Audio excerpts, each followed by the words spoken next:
ಎಲ್ಲರಿಗೂ ವಂದನೆಗಳು ಸಲ್ಲಿಸುತ್ತಾ ನನ್ನ ಸಾಕ್ಷಿ ಏನಂದರೆ, ಉಪವಾಸ ಪ್ರಾರ್ಥನೆಗೆ ಬರ್ಲಿಕ್ಕೆ ಮುಂಚೆಯಿಂದ ನನ್ನ ಕುಟುಂಬದಲ್ಲಿ ಸಮಸ್ಯೆಗಳು ಒಂದಾದ್ಮೇಲೆ ನನ್ನ ಸಮಸ್ಯೆ ಬರ್ತಾನೆ ಐತೆ. ಅವನ್ನೆಲ್ಲ ಗ್ರಹಿಸ್ತಾ ಎಷ್ಟು ಶೋಧನೆಗಳಂದ್ರೆ ಅಷ್ಟೊಂದು ಶೋಧನೆ ಬಂದಿದ್ವು. ಆದರೆ ಇಲ್ಲಿ ಉಪವಾಸ ಪ್ರಾರ್ಥನೆಗೆ ಮುಂಚೆ ಒಂದು ವಾರ ನಾನು ಇಲ್ಲಿಗೆ ಚರ್ಚಿಗೆ ಬಂದಿದ್ದೆ. ಅವಾಗ ಪಾಶ್ರಮ ಹೇಳಿದ್ರು, ಚರ್ಚಿಗೆ ಬರ್ರಿ, ಉಪವಾಸ ಪ್ರಾರ್ಥನೆ ಸ್ಟಾರ್ಟ್ ಆಗ್ತೈತೆ ಅಂತ. ಅದು ಒಂದು ಮನಸ್ಸಿನಾಗ ಇಟ್ಕೊಂಡು ನಾನು ಇಲ್ಲಿ ಚರ್ಚಿಗೆ ಬಂದೆ. ತಿರ್ಗಾ ಸೋಮವಾರ ಇನ್ನೂ ಒಂದು ವೀಕ್ ಆಯ್ತಮ್ಮ ಉಪವಾಸ ಪ್ರಾರ್ಥನೆ ಸ್ಟಾರ್ಟ್ ಆಗಲಿಕ್ಕೆ ಅಂತ ಹೇಳಿದ್ರು. ಅದನ್ನೇ ನಾನು ನೆನಪಿನಾಗ ಇಟ್ಕೊಂಡು ಬಂದೆ. ತಿರ್ಗಾ ದಿನ ಅವತ್ತಿಂದ ನಮ್ಮಪ್ಪ ಕೆಲ್ಸಕ್ಕೂ ಹೋಗಿಲ್ಲ. ತುಂಬ ದಿನ ಆಯಿತು ಕೆಲ್ಸಕ್ಕೂ ಹೋಗಿಲ್ಲ, ಏನಿಲ್ಲ. ಮನೆ ನಡೆಯೋದು ಕೂಡ ತುಂಬ ಕಷ್ಟ ಆಗ್ಬಿಟ್ಟೈತೆ. ಆದರೆ ಇಲ್ಲಿ ಉಪವಾಸ ಪ್ರೇಯರಿಗೆ ಆ ಕುಟುಂಬನ ಬದಲಾಯಿಸೋದಕ್ಕಾಗೇನೋ ದೇವ್ರಿಗೆ ಗೊತ್ತಿಲ್ಲ, ನನ್ನನ್ನು ಉಪವಾಸ ಪ್ರೇಯರಿಗೆ ಭಾಗ್ಯ ಮಾಡ್ಕೊಂಡನ.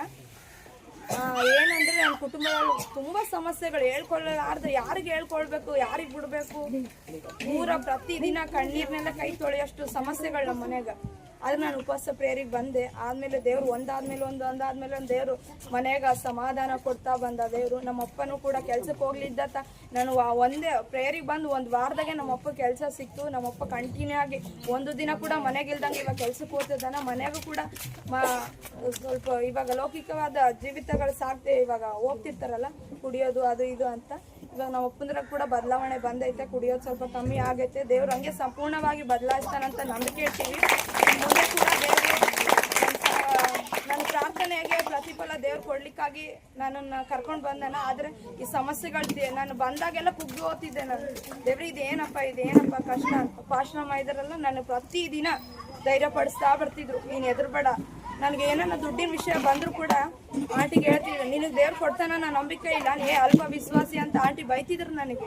ಆದರೆ ಒಂದ್ಸಲಿ ದೇವ್ರ ಮೇಲೆ ನಂಬಿಕೆ ಇತ್ತು, ದೇವ್ರ ನನಗೆ ನೀನು ಕೊಡ್ತೀಯ ಅಂತ. ಒಂದಾದ್ಮೇಲೆ ಒಂದು ದೇವ್ರು ಹಂಗೆ ದುಡ್ಡಿನ ಮನೆಗೆ ಏನು ಊಟ ಆಗಲಿ ಇನ್ನೊಂದಾಗಲಿ ದೇವ್ರು ಹಂಗೆ ನಡ್ಸ್ಕೊಂತ ಬರ್ತಾನ. ಇದ್ದಿದ್ರಾಗಲಿ ಮನೆಗೆ ಸಮಾಧಾನ ಶಾಂತಿ ದೇವ್ರು ಕೊಟ್ಟಾನ. ನಮಗೋಸ್ಕರ ನೀವೆಲ್ಲರೂ ಪ್ರಾರ್ಥನೆ ಮಾಡಿ ಪ್ರತಿದಿನ. ಇದು ನಮ್ಮಮ್ಮ ಕೂಡ ಆರಾಮಿದ್ದಿದ್ದಿಲ್ಲ, ಸ್ವಲ್ಪ ನಮ್ಮಮ್ಮನಲ್ಲಿ ಕೂಡ ಬದಲಾವಣೆ ಬಂದೈತೆ. ನಾವು ಬ್ಯಾಕ್ ಪೇನ್ ಇತ್ತು ನಮ್ಮಮ್ಮಗೆ, ಕಿಡ್ನಿ ಇನ್ಫೆಕ್ಷನ್ ಅಂತ. ಅದರಲ್ಲೂ ಕೂಡ ದೇವರು ನಮ್ಮಮ್ಮಂಗೆ ಮುಟ್ಟಿ ಆ ಕಿಡ್ನಿ ಇನ್ಫೆಕ್ಷನ್ ಎಲ್ಲ ಮುಟ್ಟಿ ಸ್ವಸ್ಥತೆ ಮಾಡ್ತಾನೆ ಅನ್ನೋ ನಂಬಿಕೆ ನನಗೈತೆ. ಉಪವಾಸ ಪ್ರೇಯರ್ ಮುಗಿದ್ಮೇಲೆ ನಮ್ಮಮ್ಮಗೆ ಸಂಪೂರ್ಣವಾದ ಗುಣ ಹೊಂದುತ್ತಾಳಂತ ನಂಬಿಕೆ ಕೂಡ ಐತೆ. ಆದರೆ ಇವಾಗ ಸಂಪೂರ್ಣವಾಗಿ ಇನ್ನೂ ಬಿಡುಗಡೆ ಆಗಿಲ್ಲ. ಅಭಿನ್ ಪಾಸ್ಟ್ರು ಬಂದಾಗ ನಮ್ಮಮ್ಮನಿಗೆ ಮುಟ್ಟಿ ಪ್ರೇಯರ್ ಮಾಡಿದಾಗ ಅರ್ಧಕ್ಕೆ ನೋವು ಎಲ್ಲ ಕಡಿಮೆ ಆಗೈತಿ. ಇನ್ನು ಸಂಪೂರ್ಣವಾಗಿ ದೇವ್ರು ನಮ್ಮಮ್ಮನ ಮುಟ್ಲಿ ಅಂತ ಆಶೀರ್ವದಿಸ್ತಾ ಇದ್ದೀನಿ. ದೇವ್ರು ಆಶೀರ್ವದಿಸ್ಲಿ. ಈ ಚಿಕ್ಕ ಸಾಕ್ಷಿಯನ್ನು ದೇವ್ರು ಆಶೀರ್ವದಿಸ್ಲಿ.